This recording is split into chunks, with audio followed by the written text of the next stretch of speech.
کہ اللہ تعالیٰ کا ارادہ بندوں کو عذاب دینے کا نہیں، ثواب دینے کا. بندو تم جاؤ، میں نے تمہارے لیے جنت بنائی ہے.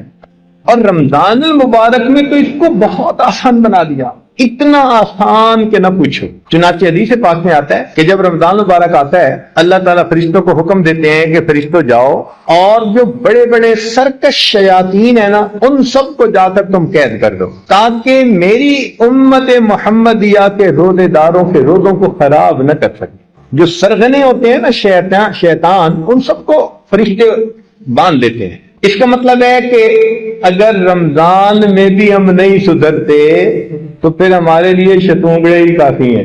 جو چھوٹے چھوٹے پھر رہے ہوتے ہیں نا، کچھ شیطان کی شکل میں کچھ انسانوں کی شکل میں، ہمیں انہوں نہیں. کہتے ہیں کہ شیطان کو کسی نے فارغ بیٹھے دیکھا، اس نے پوچھا او بدبخت تو پکا دشمن، تو فارغ کیسا؟ کہنے لگا اب انسانوں میں سے میرے نمائندے بہت سارے ہو گئے، اب مجھے ضرورت نہیں رہی تھی. تو باقی بگڑا ہوا نفس جو ہوتا ہے نا وہ شیطان سے بھی زیادہ برا. تو دیکھیے کہ اس امت کو اللہ رب العزت نے کس طرح رحمت فرمائی.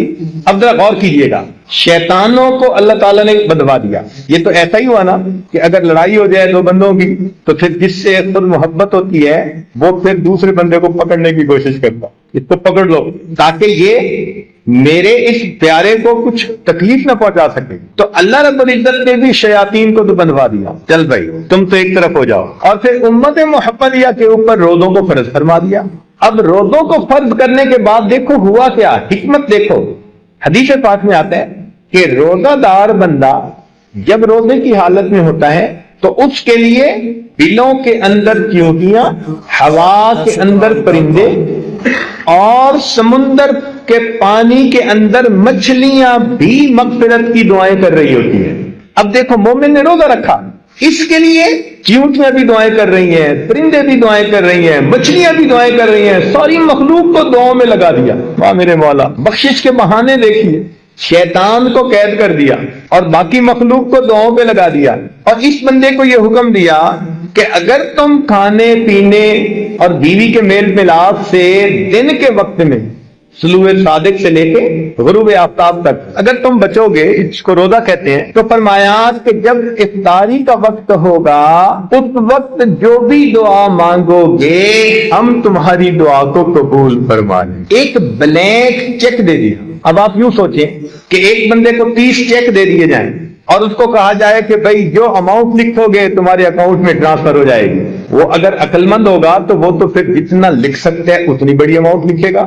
کوئی ایسا بندہ ہوگا جو ایسے بلینک چیک کی جمع کرواتا رہے بغیر کچھ لکھے؟ اگر کوئی ایسا کرے گا تو اس کو سب بے وقوف کہیں گے. اب اللہ تعالیٰ نے ہمیں 30 دن جو رمضان کے دیے تو 30 دن افطاری کے وقت میں ہمارا ایک چیک اللہ کے ہاں جمع ہوتا ہے اور اس چیک کے اوپر نیکیوں کے اماؤنٹ ہم لکھتے ہیں. اللہ رب العزت نے بھی یہی معاملہ کیا کہ میرے بندو روزہ تو آپ رکھو گے لیکن روزے کا اجر میں طے نہیں کرتا، میں تمہیں چیک بک دے دیتا ہوں.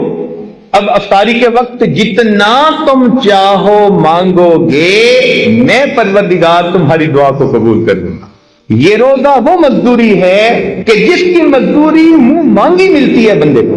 اس لیے حدیث پاک میں آتا ہے افطاری کے وقت دعا قبول. حدیث پاک میں آتا ہے للصائم فرحتان، روزہ دار کے لیے 2 خوشیاں.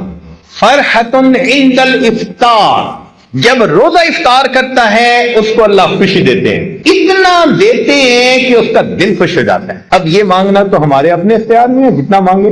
درسقرآن.com گزشتہ سالوں کی طرح اس سال بھی آپ کے لیے لا رہا ہے رمضان المبارک کی خصوصی نشریات. دنیا کے 7 ملکوں کے 50 سے زائد معروف و مستند اسکالرز کے ساتھ فیس بک اور یوٹیوب پر درس قرآن 1 کو آج ہی سبسکرائب کریں.